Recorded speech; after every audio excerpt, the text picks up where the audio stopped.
guitar, man. Yeah, that's just. And everybody's got to clear the room when he hits the high note because he tends to send out his fire breath once he hits those high notes. So, all righty. So we'll get started here, gentlemen. Right on, man.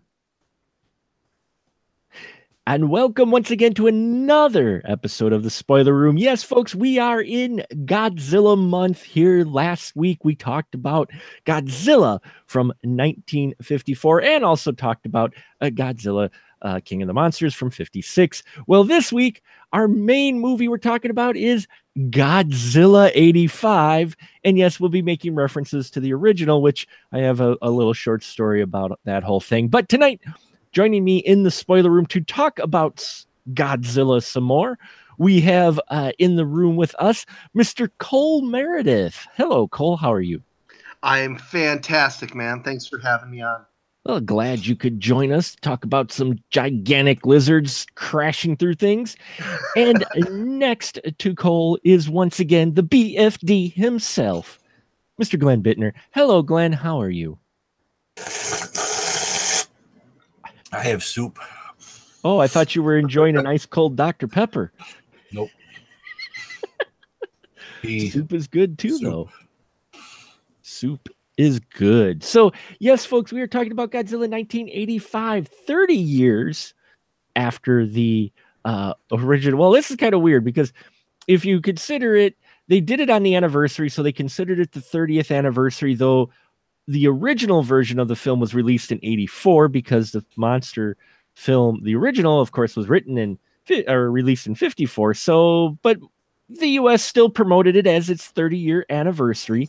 And it was basically set at 30 years after the original monster's rampage. Godzilla has emerged again to wreak havoc upon Japan and its outlying villages, as well as Tokyo.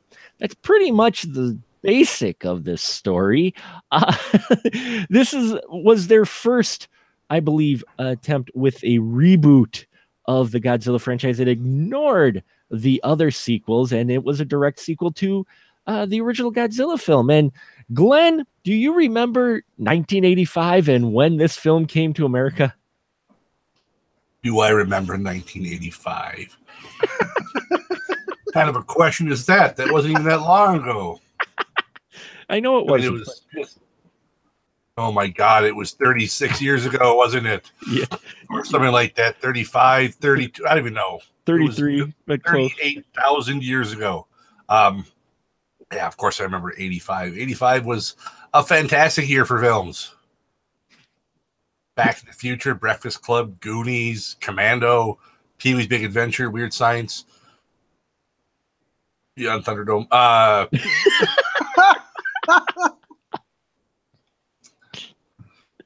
Yeah, no, I remember when this came out. I remember seeing it. I've seen it I don't know how many times. More than I should have, probably. So, but I mean, as I said in the last episode, I'm a big Godzilla fan, always have been since I was a wee tyke. And did you see this in the theater? I imagine you went to the theater to see it. I did see this in the theater. Yeah. Was it a big crowd? I remember as a kid there were being fairly long lines for it. Well, most time at that age, because that was still before I could drive. Sure. So most of I saw at the theater, I saw at our second run. So I almost never saw stuff opening weekend or even in the first couple of weeks. We saw it usually a month to 2 months after it was released. Oh, sure. So, for what our theater was, I don't remember how crowded it was, but it probably wasn't that crowded. Mm-hmm. Because, like I said, the movie had probably been out for a good month. Right, yeah, because back then, movies ran a lot longer because there was a lot less of them and a lot less screens. Yeah. Cole, how about you? Remember when you first saw this film? Yeah, absolutely, man. I saw it. I don't think it was the first Godzilla movie I ever saw. I think I saw King Kong versus Godzilla first, because by that point I was a big King Kong fan. Sure. So unfortunately, King Kong versus Godzilla was the first one I ever saw. I distinctly remember watching that. That might have been 86, so I would have been 7. But right around that time, I became a huge Siskel and Ebert fan, just because there was nobody to talk with movies about, really, even the adults in my life. I mean, I was so young, but even the adults in my life really didn't want to have an intellectual conversation about movies. So I would watch Siskel and Ebert had this poster for Godzilla 1985 hanging up for the opening credits for maybe a decade. I mean, and prominently, not hidden at all. And so I just assumed, he liked it or something. So I sought it out, and I probably saw this movie in '87. Of course, I had to bug my father, who in turn had to bug the owners of the video store called Party Port, and they eventually got a copy of it. And I just loved it at that point. Revisiting it again tonight, I honestly didn't remember anything about it up till the ending. The ending really stuck out to me for some reason as a kid. So the last 5 minutes of this movie, it was almost like reading a diary or something, or opening a time capsule. I was like, holy shit, I'm 7 years old, or, however old I was. But I've always loved this movie, man. I loved it when I was a kid. I'm sure I've seen it since, but don't really remember. I've never owned it. But watching it again tonight, I had a really good time with it. But again, my roots of this movie go back to just being a kid. And yeah, it brought back the kid memories for me as well, because I remember when it was coming to theaters, there was actually a large PR campaign. It was featured because, yes, this is before the big internets, folks. And being excited because I think it was Good Morning America or something. We're making a deal because, like, for the New York premiere, they actually had someone dressed up in a Godzilla suit on the street of New York for the premiere. I remember that, them making a big deal about, oh, there he is. And wow. In some theaters they had, that, like, when they had the premiere, I think there was an inflatable Godzilla, I mean, it was, had a large rather large PR campaign for a Godzilla film in '85, a series that's 30 years old. So that was kind of impressive. And that always stuck with me, though. I remember watching the one news report and having footage of the guy who was in the suit coming off of the truck that he was standing on. And yeah, cool. Yeah, it's life goal of mine is to own a Godzilla suit, and I will wear it everywhere. Yeah, I'd wear it everywhere.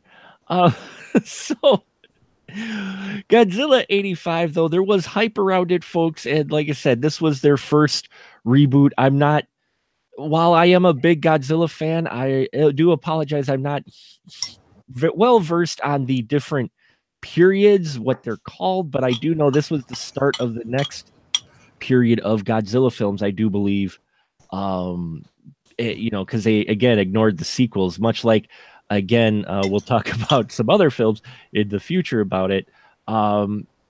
So we start off this film with a boat in the water near an island. Go figure.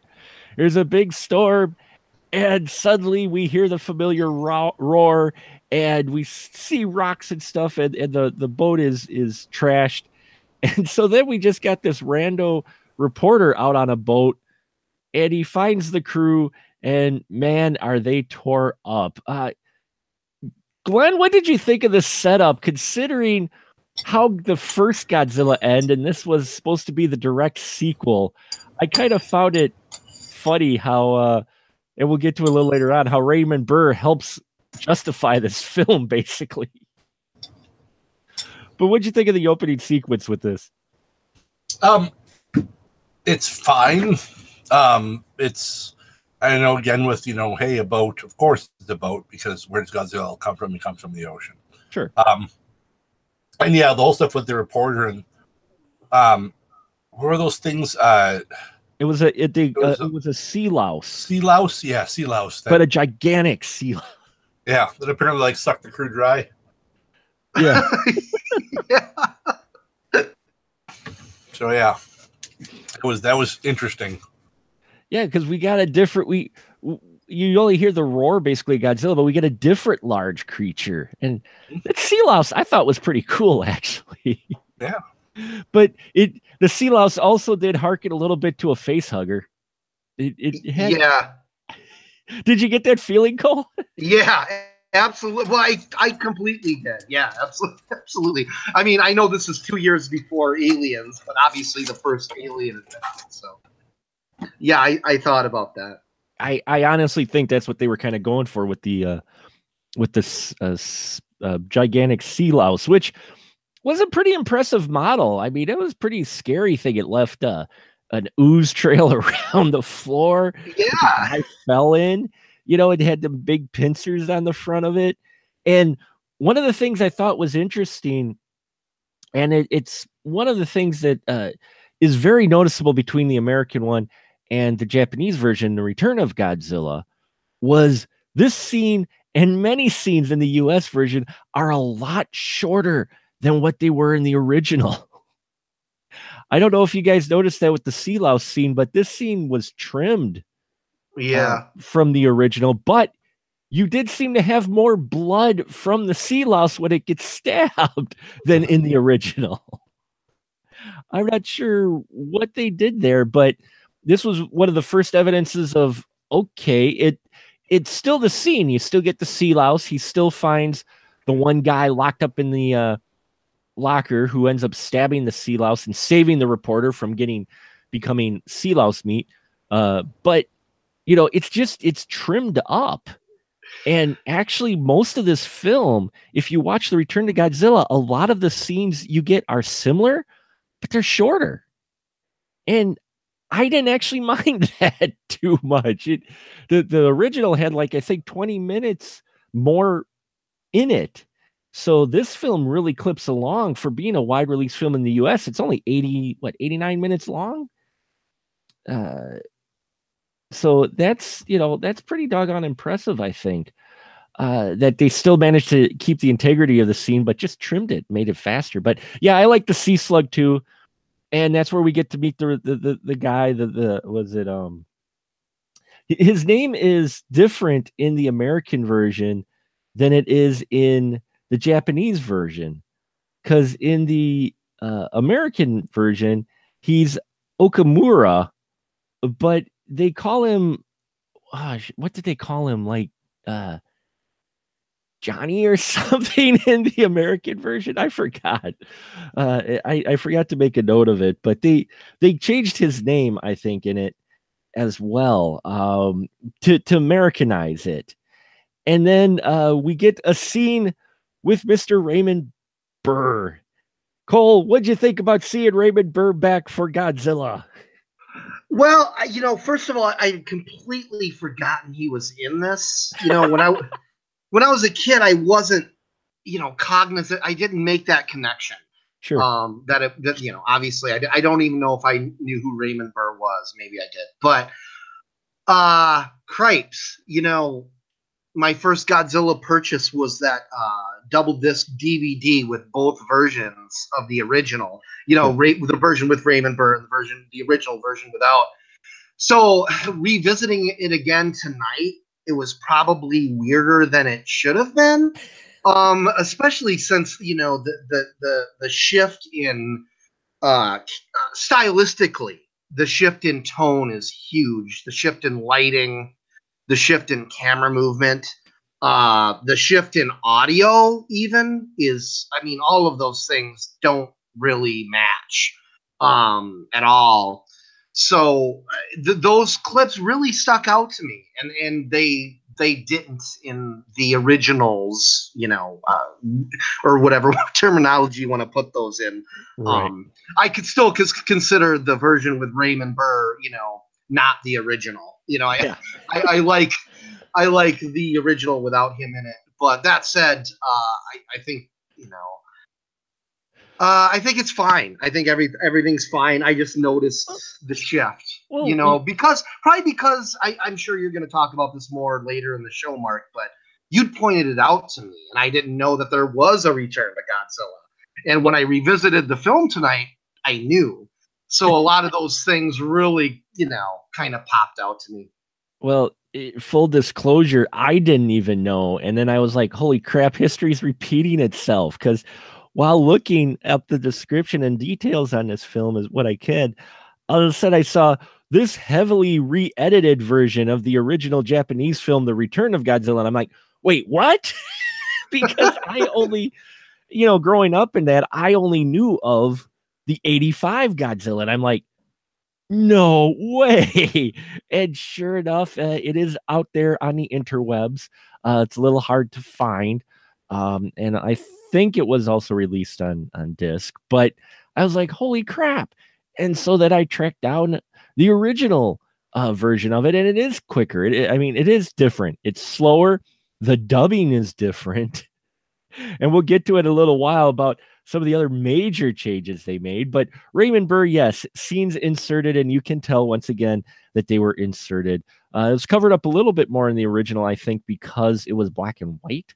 Yes, I was going to say that. I didn't want to, So I don't know. I didn't have the guts to say it, but it was because it was black and white. You could tell, whereas the Godzilla 85, the quality, the way they shot it was just different, and you could tell. I mean, they insert this Raymond Burr scene though, and I just got, Glenn, what do you think of psychic Raymond Burr? Is he with us? Yeah. Good old psychic Raymond Burr with his little sun statue. We get that scene right after the boats attack where we get suddenly cut, and you can tell it's inserted with Raymond and his typewriter, I think. Yes, his typewriter. Yeah, because got to bring him back, and of course, psychic. I don't know. I mean, am I going to complain about that when we have, a giant fire-breathing atomic lizard? Indeed, my friend. Indeed. My suspension of disbelief has already been lifted. So, but it is what it is. You could tell totally this was. It was like, oh well, it's the American version, and it's supposed to be the sequel. I guess we'll dig up Raymond Burr, and so they go, "Hey, Raymond, you want to shoot some footage for a day?" And you're like, "Yeah, I'll do it." So, yeah, because they implied, and it's not even that long of a scene. It's just suddenly you get mostly his eyes, and he looks out, and it's like he's connected somehow, knowing Godzilla is out there. So we get the brother returning, and we see the reporter track down the professor who I forgot why his connection with it. But anyway, he connects with this professor. They talk about Godzilla. Oh, because he was an expert Godzilla. That's right. And they talk about how indestructible Godzilla is. The doctor, by the way, I believe was played by the guy who played Glenn's favorite character from the first film. If I remember correctly. I got to look that up quick. Hold on just 1 minute. Because I'm so bad. I thought I had my notes ready here. I apologize. Well, I can edit this out. Okay, maybe not. I was wrong. But so we get the professor, and we get our first dubbing, because this is all dubbed by the for U.S. audiences. So this is all dubbed. Wait, are you sure this was dubbed? It didn't sound dubbed to me. I will say the dubbing dialogue for the American version actually is better than the dubbed dialogue for the Japanese version. But here we get our message hit home. Glenn, the evil of man, which is revisited more than once in here. They kind of hit you in the face with this one, don't they? Well, I mean, yeah. I mean, they kind of do in the original too. This is just a bit more. But I mean, I do love it's also the folly of man in that we don't learn from our mistakes. Yeah. What created the original Godzilla? A nuclear bomb. What pretty much got this one going? Nuclear waste. How can we kill it? We'll hit it with a nuclear bomb. Really? That's what? What?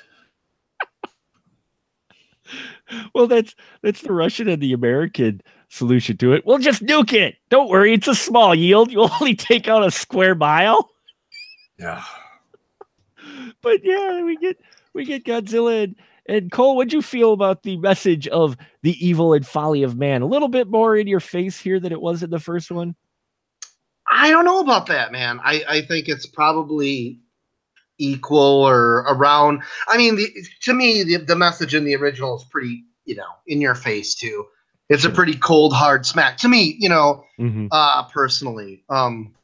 You do get these great moments of dialogue in this movie, like Godzilla is a product of society. Men are the only real monsters. I mean, that's the message of the film in 2 pieces of dialogue. So you're right. I mean, they really distill some of that dialogue down. But again, I think it's kind of cool. I think a lot of these giant monster movies aren't necessarily pro-human. I know the 3 of us talked about King Kong a year or 2 back, and just about how, should we feel sorry for Kong? I think Glenn brought that up, and it's an interesting argument. I mean, really, should we?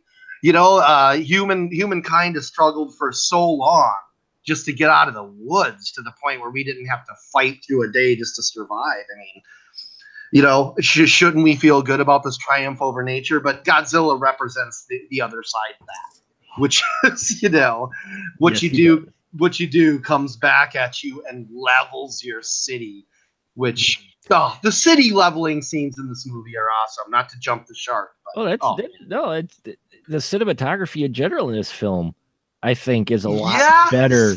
There's some great shots in this movie. Yes. Which that shot with the birds going into the horizon. Oh yeah, I love that.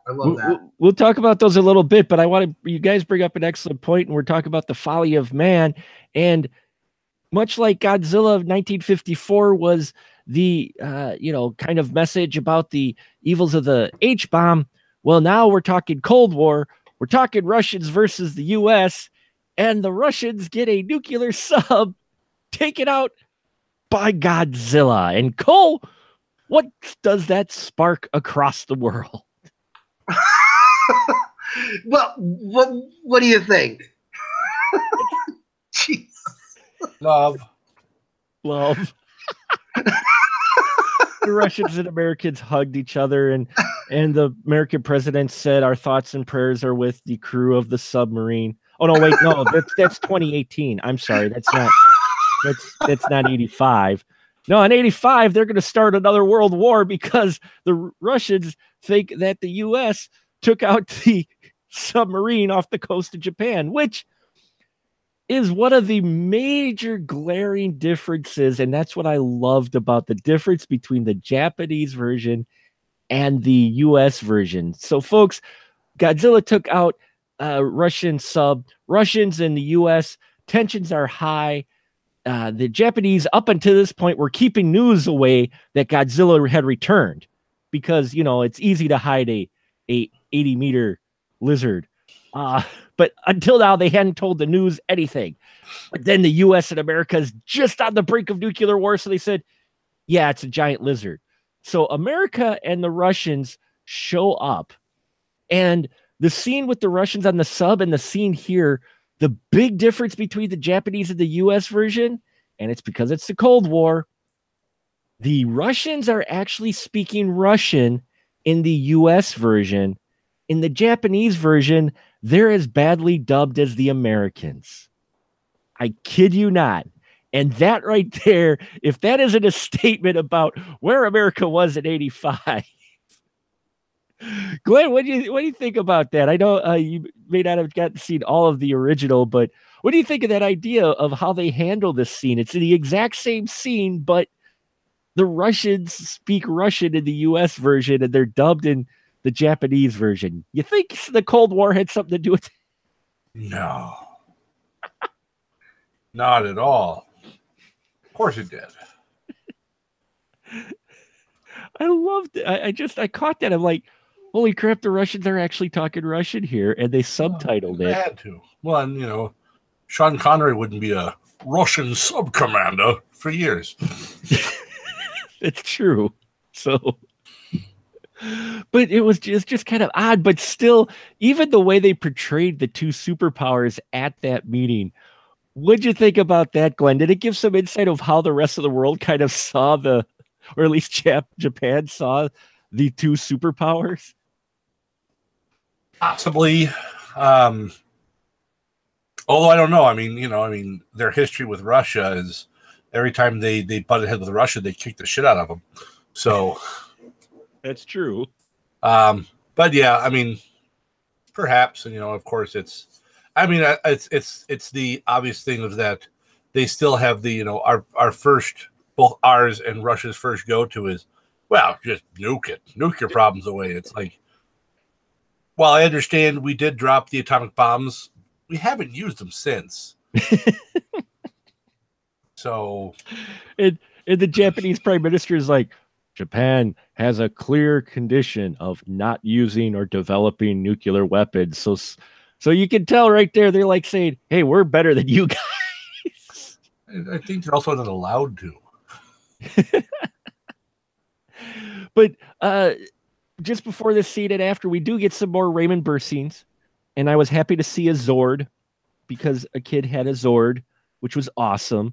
If you're from the 80s, they had a toy where you could build monsters, and they were motorized. They were called Zords, if I remember correctly, and they were awesome. But Raymond Burr is called upon by two generals who we see, a general and his lieutenant or whatever, his lackey, and we see him in the hall. And Cole, did we get a product placement in this film? Oh my God, Jesus. I was waiting to unleash my frustration, and I'm so glad you brought it up. But good Lord. I mean, this isn't even like the Nike on Emilio's shirt in The Breakfast Club. This is straight up during the most dramatic scene of the film in an American insert, and this dude's got a Dr. Pepper with the bottom pointed at the moon. What's so bizarre. Well, you get that scene in the hallway before, because it's just before our guys meet with that saying they want to nuke Godzilla with the prime minister. Oh, I might have looked away for a moment. You did. Yeah. These are some. I don't know where they found these actors, but they found the most Southern actors play the two military guys, and in the background, it's almost like a Dr. Pepper commercial. There's this huge. I mean, directly in center, the Dr. Pepper machine. Oh shit! I must have been, I must have been peeing or something. Oh, it's okay. It's okay. Glenn, what do you think of this? This wasn't just obvious product placement. What do you mean? That seems perfectly in place with everything else they had in the movie. Empty hall, but a Dr. Pepper machine. Okay. Yeah, it was as natural as Raymond Burr is. Who they call upon, and we won't go scene by scene in this film, but they call upon Raymond Burr, who's with his kid. So, excuse me, Steve Martin, and he shows up because he's the expert of Godzilla. But do you guys know of any point where he actually contributed anything to Godzilla being? Nothing. Sunday and I were laughing about this. There's nothing. Not that I could find anyway. Did you see anything, Glenn? Did I miss it? Did Steve Martin actually add anything at all to the actual dispatchment or handling of Godzilla? Nope. He stood there for most of it, rubbing his little Godzilla.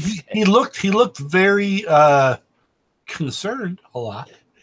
He did. So there was that.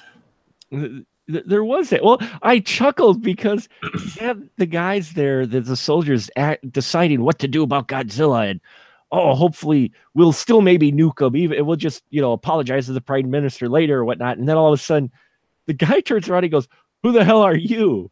And he goes, "I'm Steve Martin, and I'm the only American to survive the last Godzilla attack." I'm like, There were no other Americans in Japan at all during the Godzilla attack when you were there? Really? Not a single one, dude. Not a single one. Not a single one. But all of a sudden, the general goes from "Who the hell are you?" to "Oh, I'm glad you're here. You're the utmost expert on Godzilla." Like, dude, you didn't even recognize him until a minute ago. And these American seeds that they were inserted, did they serve a purpose really at all? It almost makes me wonder if they cut into their own scenes. I mean, they cut a lot out of the movie, as you've said, Mark. I haven't seen all of the original version, but you know, us Americans will whittle anything down to just its absolute bones, just to keep it clipping along. So it might be that, you know, even Raymond Bones. That's the first one with the oxygen destroyer. No. According to our expert, Steve Martin, they never found a corpse. They never. Yes, they never found a corpse. Glad to these American seeds. I mean, they totally retconned the first one. What'd you think about any of these seeds, really?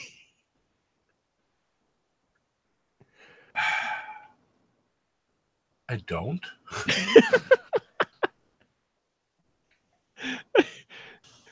I mean, you think they probably threw him in there so they could connect with the American audience, like they threw Raymond Burr in the first one? Well, I'm sure that yeah, they were trying to, you know, create some sort of connection there and bring it back around, hence the, you know, Godzilla 1985 name, trying to tie it into this anniversary, which was a year off, but who cares? It's America, right? You know, but I can see what they were trying to do. Mm-hmm. But it doesn't work as well as their original sort of recreation, which actually still feels like a real movie to me. And again, I haven't even seen the original, and maybe it's just because you pointed it out, Mark, but watching it again tonight, holy crap. The jump cuts to this American footage are really through me.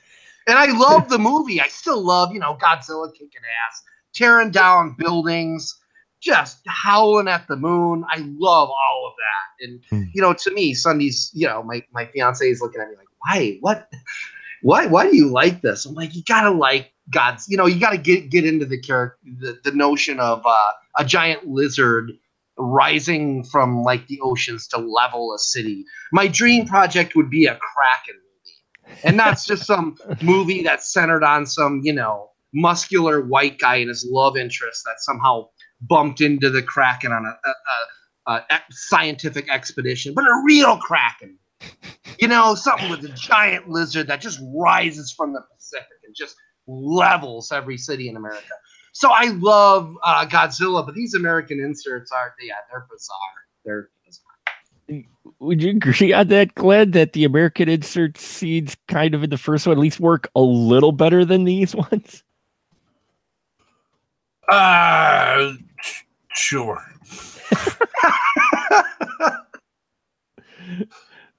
Both are quite obvious, though.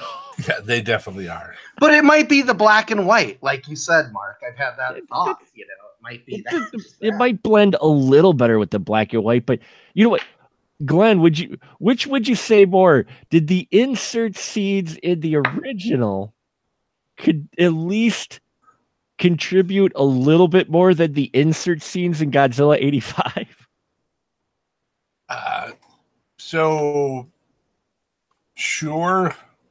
In that, you know, the smell of a cheeseburger from McDonald's contributes to my possible idea that maybe at some point I want to eat something someday, maybe.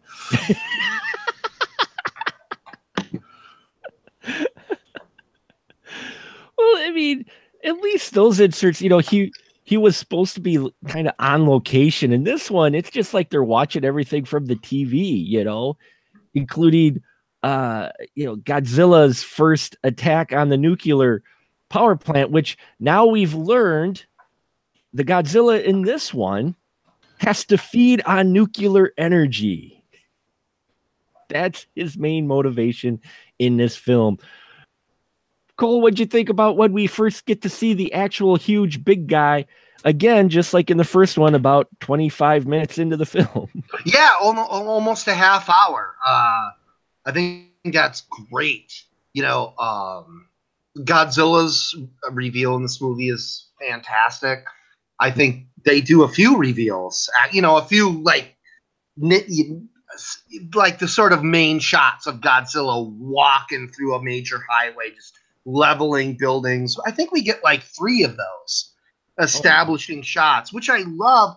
It seems to me the people behind this sucker knew that people loved the actual character of Godzilla.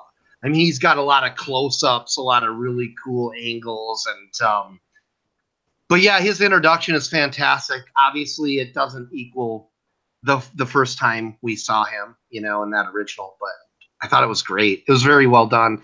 And the colors, the use of reds, and once the city is just in destruction, the use of like flames and red hues against Godzilla and his surroundings, I thought it's pretty cool, Yeah, it was, and especially to see they do some interesting camera angles where we get a security guard looking up at the full Godzilla, and then we see Godzilla sucking on some nuclear energy, just rips the core right out of the Godzilla. It all looks cool and great miniatures. And Glenn, you're a great miniature fan. What'd you think of Godzilla and the miniatures and such that they did in here? Do you think they at least improved on that?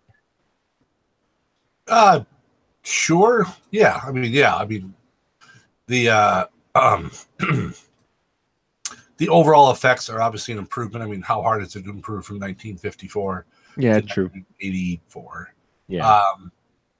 But either way, I still like it because I like minis. Yeah. Minis are awesome.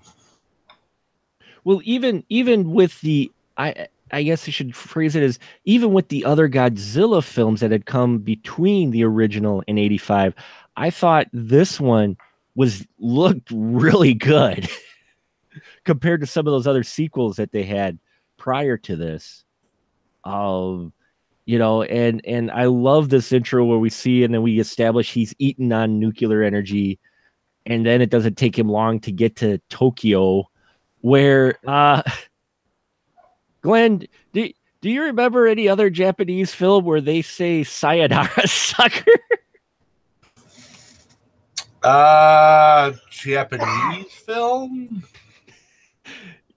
Because those Japanese pilots were flying and firing at Godzilla, and it's one of the dubbings that they put in here. The dub lines is sayonara sucker. Oh, yeah.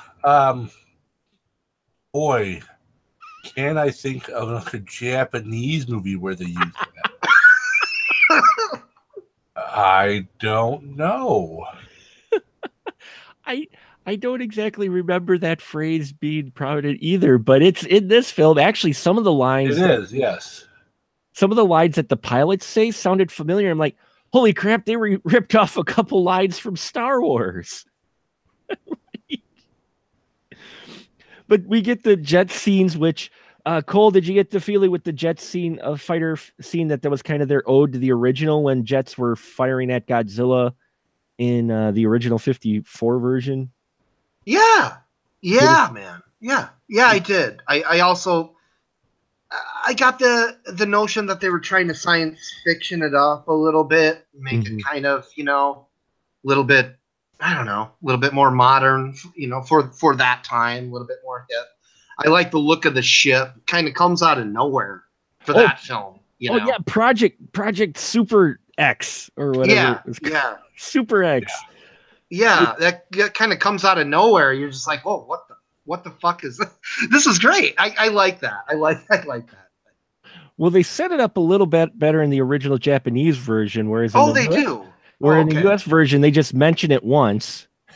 And then all of a sudden, launch Super X. Godzilla's here at Tokyo, raining, hell upon the various buildings and such, which is a change from 54 because now we have buildings that are taller than Godzilla. Glenn, how'd you feel about buildings taller than Godzilla? Godzilla changes shape numerous times in this film. He does, right? So, I'm not a fan. Godzilla is big. Godzilla can stay big, and this play around with it. No, come on, do what you're supposed to do. Well, yeah, you get the scene where he's 30 stories tall, mm-hmm. breathes fire, head in the sky. Godzilla, but no Godzuki. Yeah, because you get one scene where it looks like it's down a road and he's taller than all the buildings there.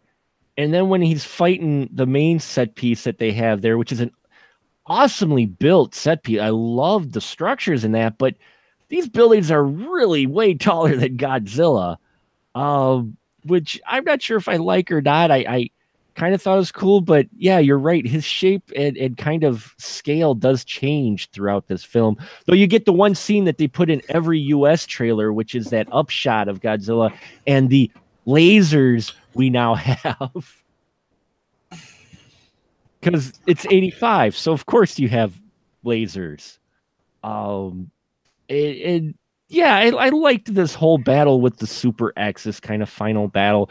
And in between that, we get our reporter and his would-be girlfriend and her professor and that trying to escape the building that Godzilla has helped kind of trash.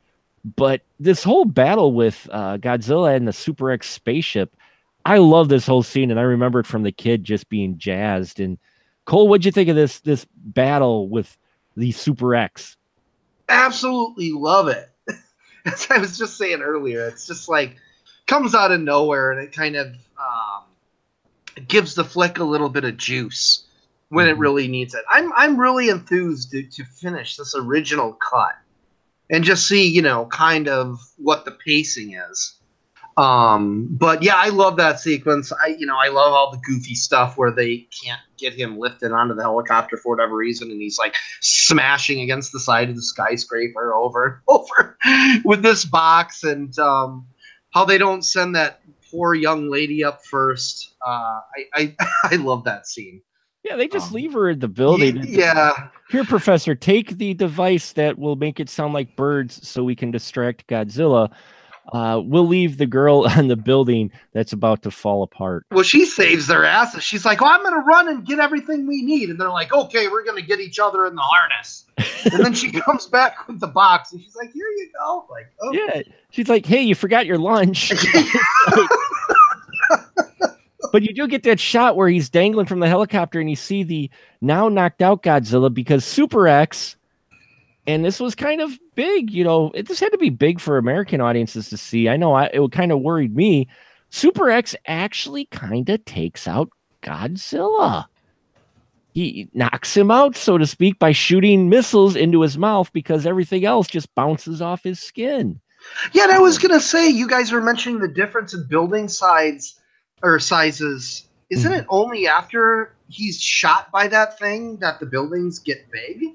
Well, no, it's when he enters that square area, when he's just walking down in Super X, because he takes out the helicopter first, which wipes out the entire interstate.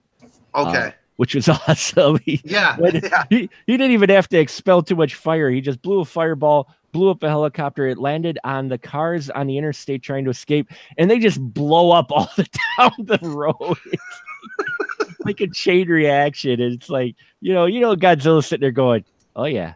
500 points for me, But no, it's just when he gets into the downtown area where there's the three large buildings, which I'm not familiar with Tokyo, at least from 85. But they do remember them having large skyscrapers. So I think they were trying to create a replica minus lasers. Roger. But I just thought that was one of the many awesome scenes we have in here with cinematography where the guy's dangling and you see the big Godzilla crash through a side of a building and Super X ship is right there behind. I mean, some of the shots in here, Glenn, what'd you think of that cinematography, especially for some of these shots with Godzilla in this final act? Oh, some of the shots are fantastic. They really do some great cinematography in this one. I mean, it looks great. You have a favorite scene or whatnot that in particular out of them, especially out of this final scene, or just in general, the shot of with Godzilla and live action or Godzilla and the miniatures? What was that? Did you have a favorite scene possibly with one particular shot or something or scene that you I'm really always enjoyed? a fan of I mean, just in general. I'm always a fan of when giant monsters pick up train cars. I love that. Yes. That's always just a fan of mine. Yeah. I mean, a thing of mine. I love that. Yeah, it's like, hey, look, canned food. And they give you a great shot in this one too, where the eye comes right through the window. That's so cool. Yeah, it's like it's another ode to the original where he gets to munch on a train, but this one, yeah, you get some cooler shots to show it. Hey, we could do a little bit more than what we could do before. Yeah, the eye through that, or he's munching on the train, and you're like, yeah, smash the train. He's like, fuck this train, fuck this building, he's just like, yeah, not much has changed. I still got to destroy these buildings now. What about you, Cole? You have a particular shot or a scene that was really stands out for you in this film of Godzilla? Yeah, absolutely, man.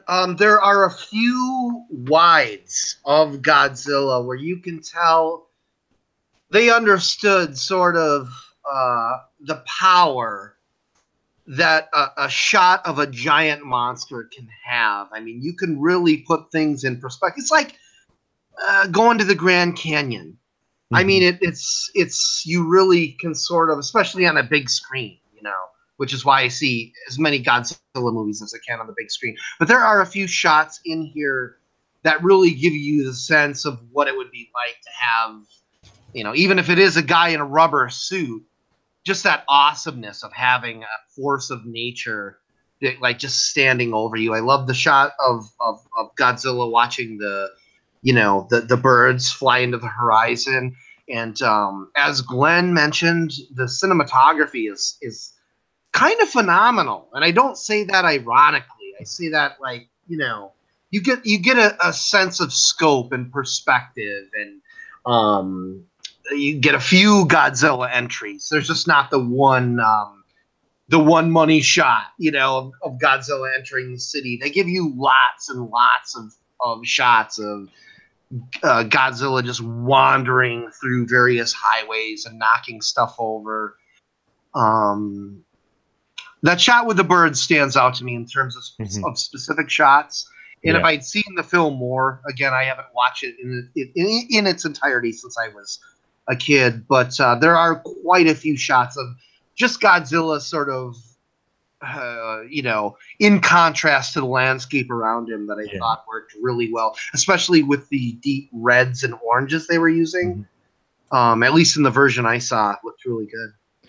Yeah, for me too, it really felt like with this one, they took care with the Godzilla footage, almost more so than any footage with the humans in that. The base stuff with the humans was pretty much basic exposition here about evils of man, exposition about Godzilla will never actually truly be destroyed. And you get kind of implied love interest with the reporter and the assistant to the professor, which again, I thought was interesting with those two because in the original, there's an extra scene that was cut out of the US one where the reporter actually sets up the sister, tells her that her brother is the only guy who survived the Godzilla attack. She pushes her way in there and uses it as a photo op for his report.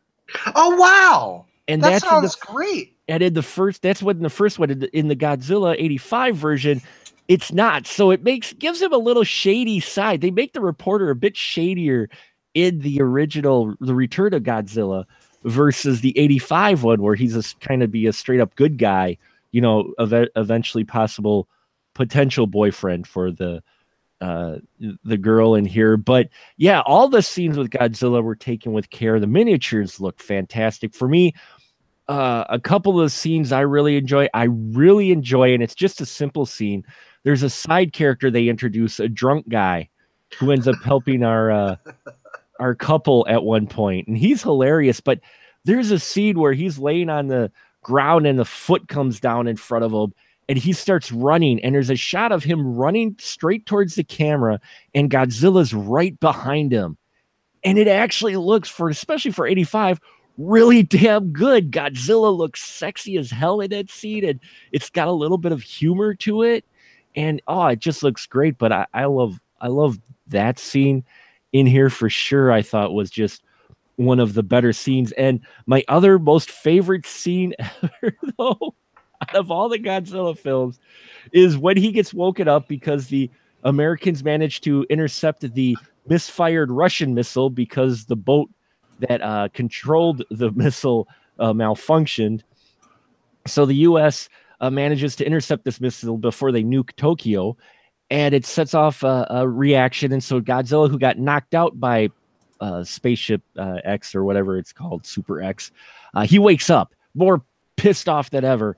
And so the spaceship's like, oh crap, and their crew's trying to run away. And so he shoots a hole through a building with his fire, like, hey, I see you. And they're frozen. And then he's like, no, I'm not going to crush you. I'm not going to fire you. I'm going to drop a fucking building on you. And he pushes the building on top of the spaceship. I love that scene. It's just like he looks at, he assesses the situation, go, oh yeah, push, and it smashes into the spaceship. And then of course we get the scientists who manage to enact their plan of bird sounds, and it send Godzilla off, and he basically walks himself into a volcano, which again they reiterated in this one a number of times. That's not going to kill him, only contain him, because we have to keep it open for sequels. No matter what happens, Godzilla will live. Yep. I believe is the exact quote. Oh yeah, yeah, definitely. And we got some and it's in the American version we get some exposition from Mr. Raymond Burr. Yes, that as well as they stand. Glenn, what'd you think of the final scene in the U.S. control room? It didn't look like someone was setting up bowling pins. Yeah. That's exactly good. That's good a really good analogy. Yeah. It was the cheesiest hero pose ever, with Burr as the head pin, and then the Dr. Pepper kid and the general right behind him, and then everybody else who was there that day for the shoot are like in this 10-pin setup, and he's doing some exposition. We get that dramatic camera swoop down, and he gives exposition about how Godzilla will still be he's going to be around because we got to keep it open for sequels, which you don't need to say that for a Godzilla film because no one really would care. It's kind of like Nightmare on Elm Street films. After a while, you didn't really care why that main character came back. Whatever they did, you're like, okay, whatever, just bring on more Godzilla. I don't care how you bring him back, fine. But one of the things, though, is the tone of the ending. I thought the tone of the ending in the original, and I know you guys didn't get a chance to see it, but the tone of the ending in the original, it was different. It was handled more of a regular kind of send-off type of thing. Whereas this one, we get not quite a joke, but it's handled differently in this, like we're going to leave this open for a sequel, and so cheesy. And the original, it was handled a little bit more seriousness. And I think that's just because of the two different versions and the two different target audiences that it was for. But maybe in general, am I off? We're at the end of this film, and Glenn, is the tone different? Did you feel there is a different tone in the American version versus what you've seen so far in the Japanese version? Slightly. Mm-hmm. Well, the whole Japanese one is a lot slower. Yeah, it is. Yeah, it's slower. It's a bit more. I mean, the pacing is definitely set up to be much more serious. Mm-hmm. So, yeah, because that was one thing I watched, because I watched them back to back, and I'm like, wow, the American one just clips through. I mean, again, not only did they trim like the opening scene with the loud, but all the way through they trim it. But they leave more of the story intact than I will say the first one did with its insert scenes in that and the editing they did. I think the story is a little bit more intact, though they do give a little different spin to Godzilla with the American versus the Japanese version. And yeah, if you watch them back to back, the changes are evident, but the pacing really stands out. The American one really clips along, and I actually kind of liked that. I liked the pacing better in the 85 version versus the Return of Godzilla, namely because you get more Godzilla in the 85 version. It's like they knew why people were coming to the audience, coming to the theater. They don't care about human subplot. Hey, Cole, this could have just been 90 minutes of Godzilla beating shit up, couldn't it? Absolutely. Yeah, absolutely. But you can't do that. Well, yeah, I That's know. The thing. You can't do that. So, yeah, I would like to see the original version. I'm sorry. I had every intention of watching it today. Oh, no, it's okay. I didn't get around to it. I watched glimpses of it. For me, and I'm one of those people, and you guys are both my friends, so you're probably tired of hearing me say this, but it's the truth. I like a slower pace. I like movies that take their time. So there's a great chance I would appreciate the original much more than this. I should probably get on it and give it a chance. But by that measure, I can't really binge on TV shows. Just where does your attention span lie? You know what I mean? Everybody's brain works differently. But I like a good, long, heavy movie. I think that's a good experience. I like long shots. I remember when they were editing. I read when they were editing Temple of Doom, Spielberg realized, oh shit, it moves too fast at an hour and 55 minutes. So they actually went in and turned some of the matte painting shots, like they extended them to draw it out into 2 hours, just so you got a chance to absorb more of the story. Mm-hmm. And I like that. And this movie has a lot of that, actually. A lot of really good, long, lengthy shots. I'd like to see it longer, so I should probably revisit the original or watch the original in full length. For sure. You'll really like it then, with liking it slower pace, because the original one is slower pace. Because I think they were going for a little bit more dramatic feel, whereas they tossed in the American shots in 85 so they could connect with the US audience. But even those shots, I mean, you get out of place humor. Like Godzilla is traipsing, crushing buildings, probably killing lots of people. And we get the one lieutenant who goes, "Oh, that's a strange urban renewal plan," or something to that effect. He makes a joke about urban renewal with Godzilla, and I'm just like, "Oh, dude." I'm like, "Wow, man, there's a time and place, man." that's just not it. And Raymond Burr being the Debbie Downer, every time the U.S. guys got excited, he'd be like, "That's not gonna work." Like, nope, he's not dead. Nope, your idea is wrong. I mean, that's all Steve Martin really does in this film. But he's headed somewhere. Godzilla's headed somewhere. What? Where the hell is he headed? Yeah. What are you even talking about? Glenn, do you know what he's talking about? He drops the idea. He's searching for something. What? What is he searching? What was that about? He's in Tokyo. I mean, sushi, maybe? Somebody with sushi? That's all Godzilla 85 is really about, ladies and gentlemen, is Godzilla and his search for good sushi. That's... Well, I heard there's Fifth and Main. Crush. Ah, crap. No, they don't roll the seaweed right, It's like, now I want sushi. Damn it.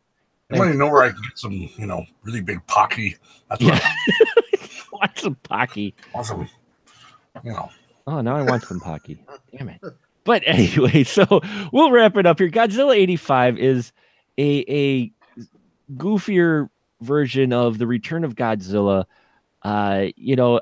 I thought for my final thought on the film, and we'll get your guys' final thought as well with the film, that at least we got a lot more Godzilla, and the shots with Godzilla were fantastic, and why you were there and why you watched this movie, and at least the last half of this film, you get a lot more. So for me, I've watched this film many times, and while I didn't remember much of the human parts, I remembered almost every single action scene with Godzilla in this film, revisiting it, because I haven't watched this in like 15 years, 20 years, but I used to watch it a lot as a kid after it came out on VHS and after I saw it in the theater. And so I remember every scene with Godzilla in this film. And for me, that's what's important about the Godzilla film, is the fact you see and remember the Godzilla bits. So, Glenn, what about you and your final thought with Godzilla 85? How do you think it ranks for you? You're a big Godzilla fan. Where does it rank for you? It's all right.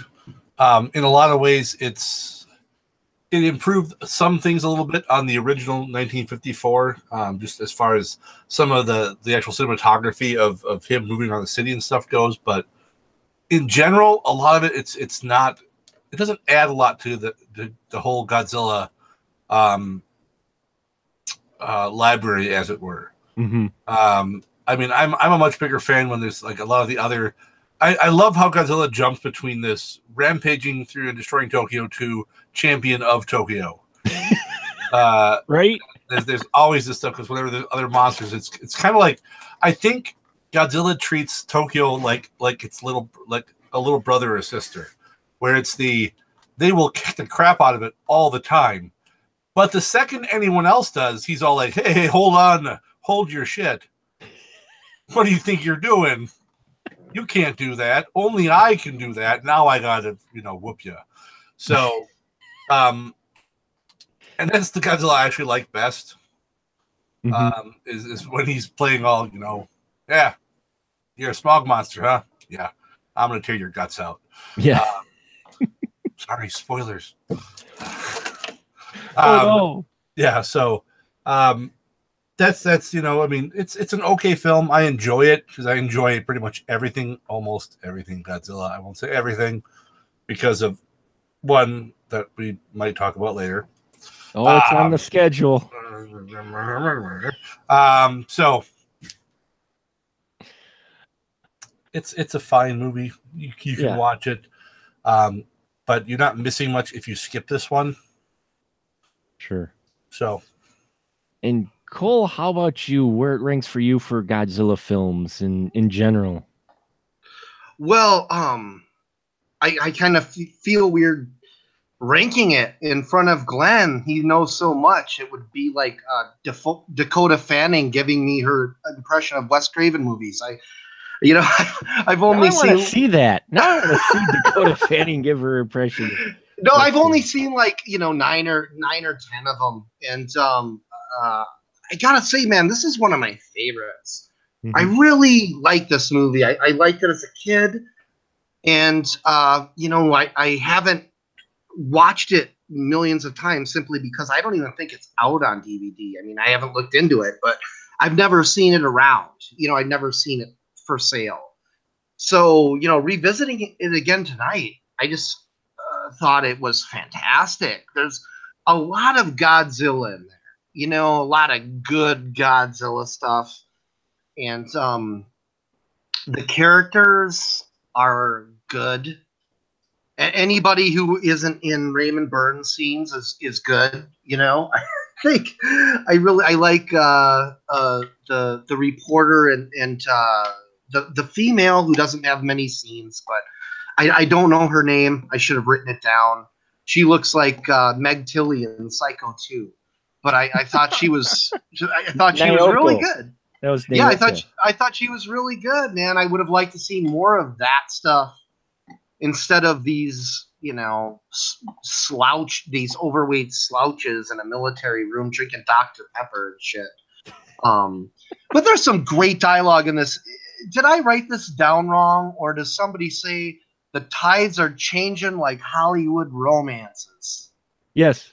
Yeah. That is fantastic. Yeah. That is fucking fantastic. For that reason alone, you guys should watch the movie. Anybody listening? And that's about all I have to say. Awesome. So there you have it, folks. We'll wrap it up tonight. Probably talked longer than it deserved or needed, but hey, who's not excited when it comes to Godzilla? And yes, indeed, we are excited about Godzilla here. So we're going to wrap it up tonight. I hope you find it interesting. Godzilla 85 is actually available online. You can buy it. Looks like on DVD from Wally World or a vendor that goes through Walmart. And you can also find the Return of Godzilla at the same website for a lot cheaper. It's like $5.98 according to Walmart shopping and Google shopping. But they're out there. Yeah, if you're a Godzilla fan and have not seen this yet, I'd watch it for the Godzilla parts. In fact, you could probably just go through and cut out all the human parts and just do a cut of all the Godzilla scenes, and it'd be just as cool. So I hope you found that interesting and enjoyed our conversation tonight. We jumped around a bit, but we tend to do that here in the spoiler room. But now is the time when we have our fantastic guests tell you where you can find them when you can't see them here. So, or hear them here, I should say. So, Cole, go ahead. Tell everyone where they can find you at.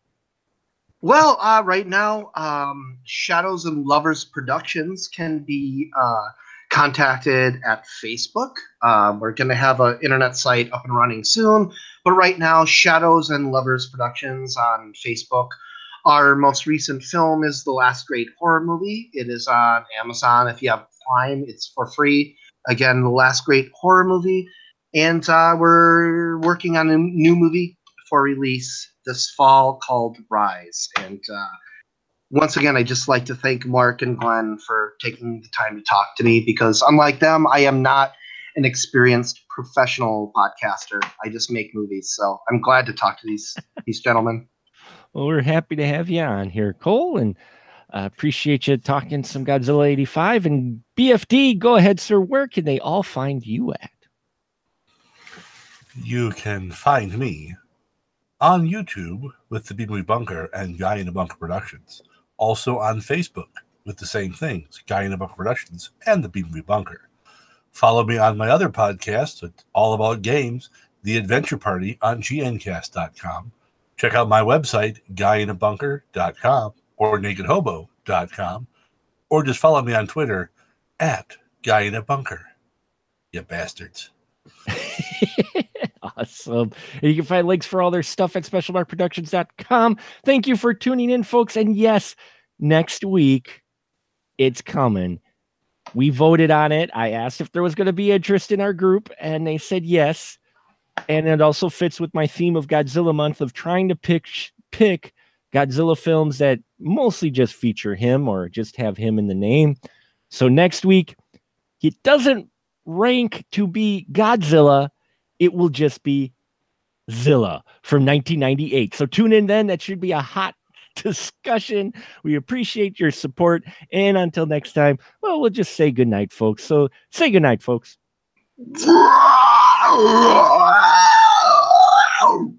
Well, wow. Was that your Godzilla? I tried. It's that was a giant sea louse. That was a sea louse. No, it's more like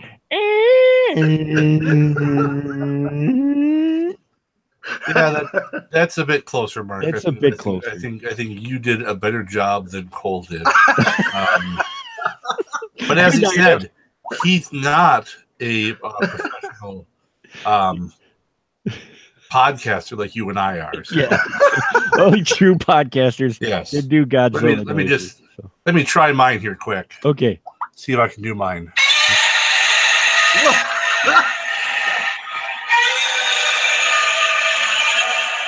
How was that? It sounded so authentic, Glenn. Thank you. Yeah. Thank you for. I've been practicing that one. Thank you for showing us how it's done. Good night, folks. Good night.